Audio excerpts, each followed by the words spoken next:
Good evening, and I say thank you all for being here in the last session. We are discussing today research partnerships between industry and academia, and I think that we are discussing research partnerships between industry and academia, and I think if you look at all different levels of interaction, perhaps research is at the pinnacle. That is, after you've done everything else, then you start talking about research, because I mean, in some sense, that requires the most intense collaboration and cooperation. So I thought I'd just give a brief overview, and the points I want to make briefly are: one, that in fact now both the scale and quality of research being done in the diverse range of universities and IITs and so forth in the country is of a quality that can actually benefit industry. The second point that I'd like to make is that in fact industry is also very keen to carry out R&D to become more competitive. We heard this in the previous session also.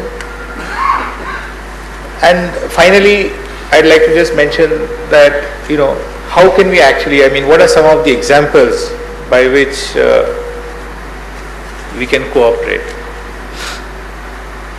So this is from a report produced by the Royal Society, which says that, in fact, if you look at industry today, the value added, the gross value added is what is shown here. By knowledge intensive services and high tech manufacturing has become a very significant part of the total gross value added. So it may be as much as 40% in manufacturing in the advanced economy. So just in some sense knowledge is becoming more and more important, and really all companies are realizing this to a great extent. And one thing that was really an eye opener for me was that there's this big company called Foxconn.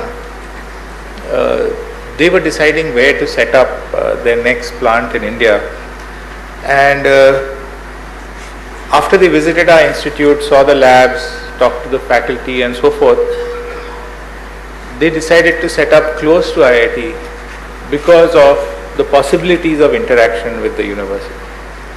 So I think many of the big companies are now realizing that not only is R&D important, but close interactions with capable institutions can also be beneficial. And these are very large companies. This one is some 130 billion, and they are planning to make over the years a $5 billion investment somewhere close to Maharashtra. And it's not just the engineers who came. The chairman of the company came and himself visited the institute. So really there is a great case for this kind of interaction between institutions and industry. So now let me just say a few things about, just to supplement what the previous speaker said about R&D in India. One is that we are spending quite a lot in India. So even if you say we are spending 9.9% of GDP, well, if you look at the actual number, if our GDP is around 2 trillion, that means we are spending $18 billion in R&D, and that's a huge. It's like 1.2 lakh crores or something like this number. That's a big amount that's going into R&D.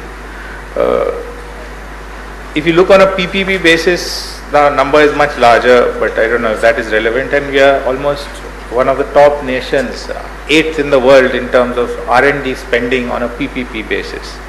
So there is a lot of investment going on, and of course there's output. So this is that Thomson Reuters report, and this actually shows a comparison of the BRIC countries, which is Brazil, Russia, India, China and Korea. So there's BRICK out here, and really this line that's shooting up out of the graph is China.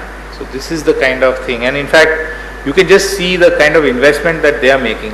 if we are making, let's say, 30 billion, 36 billion in investment, China is 337 billion on a PPP basis, and US is 400 billion. So that is the sort of contrast.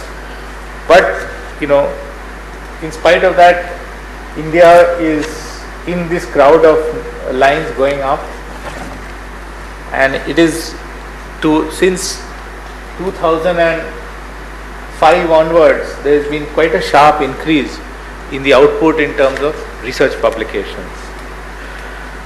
And then you can look at citations and then calculate some kind of impact of so how important are these publications, and I won't go into the details of this, but this graph essentially shows in different fields what is the percentage of our share of the world output. So the more you're on that side, the more you're publishing, and if you go upwards, then it tells you what is the quality of the publications in terms of how well they're cited and so forth. And so they've made 4 quadrants. So in the best quadrant, which is high rate of publication as well as high impact, you see engineering, physics, materials, and chemistry. But in this quadrant, and that is again quite important, you see clinical, medical research, neuroscience, immunology, genetics. So on the medical side, that we are doing quite. And one freak thing is that in psychology we are doing extremely well in terms of citations, but almost 0 papers out there. So there is significant output and there is significant quality output that's coming.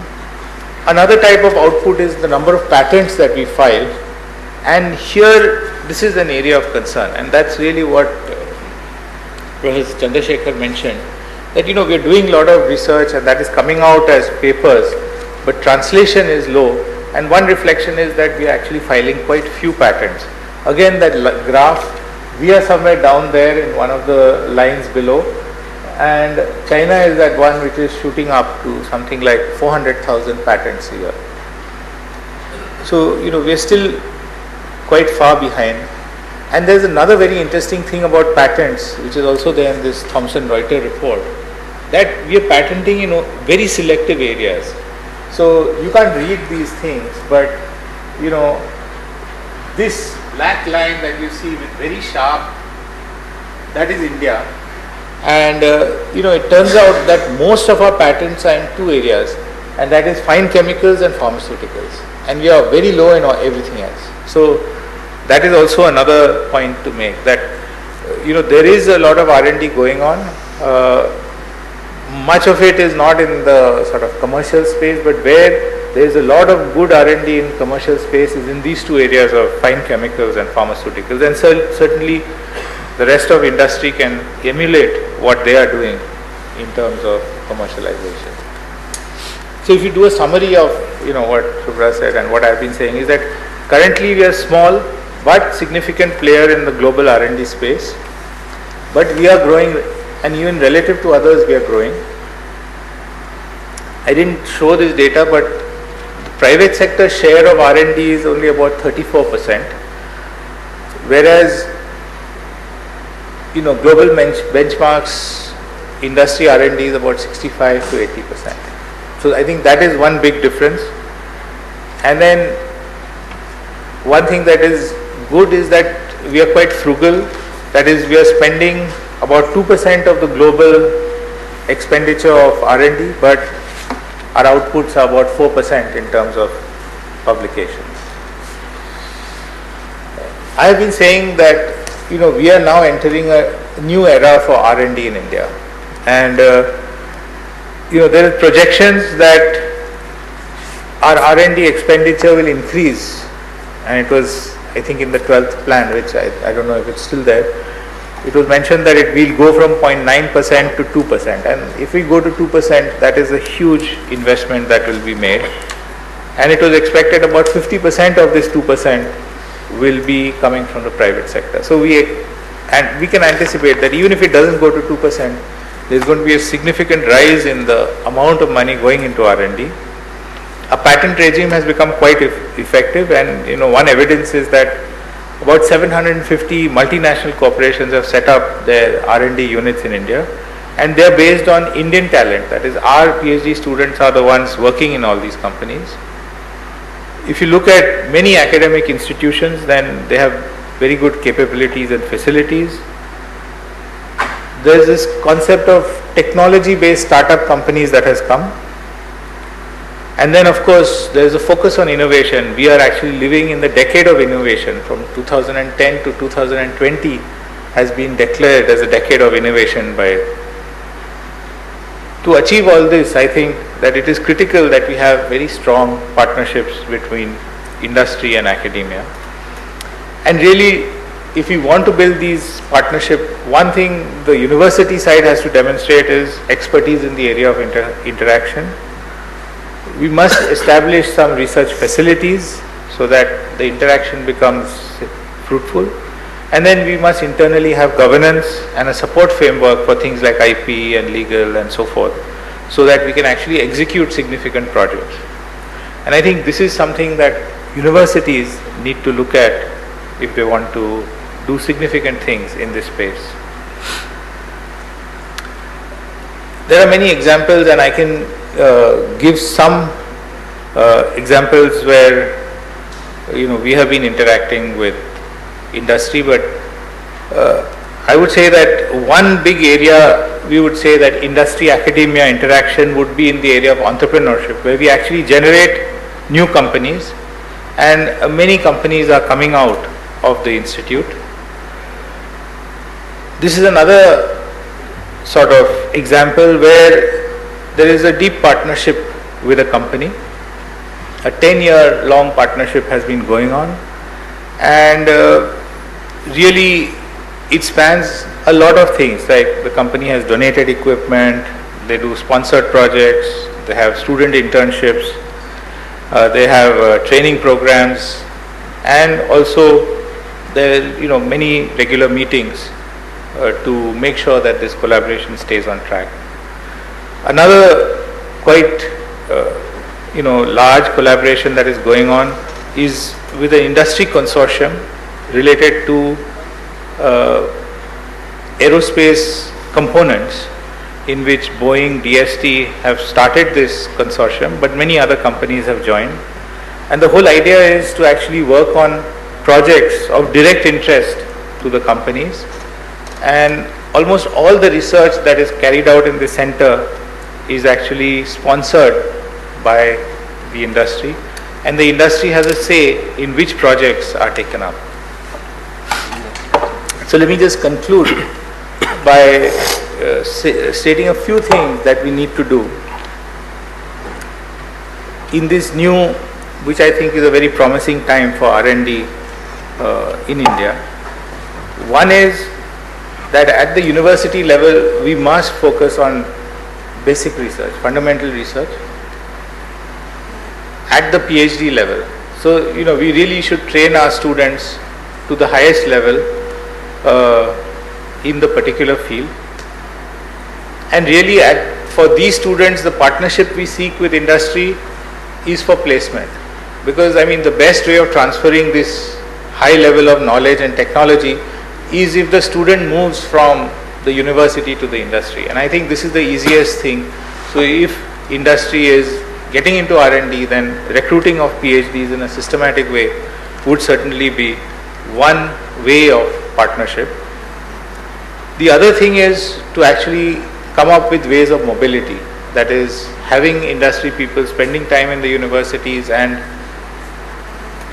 university people spending time in industries, and some formal mechanisms for this should come up. The third thing is sponsorship of PhDs, and that can be done through the PM scheme as well, where the project is defined by industry. Again, this involves a greater deal of interaction. Another one is sponsored research, where a particular set of problems or a broad area needs to be investigated, and this could be sponsored as a research project in an industry, or shorter term projects could be given as consultancy projects. I feel this area of startups is a great way for this connection between institutions and industry, because in some sense the industry is born from the research that is done in the university, And finally, I think something that is of a larger scale to make a bigger impact, and this is going on all over the world, is to actually develop large centers of excellence where you have sufficient investment.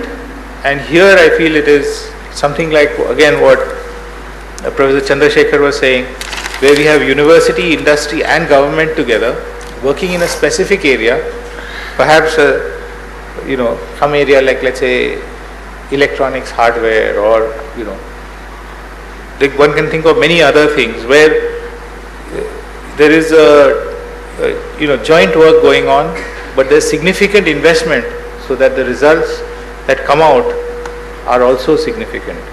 There are already examples. We have the US-India Clean Energy Centers in which industry and academia are participating with industries from India and the US, and also universities from India and the US.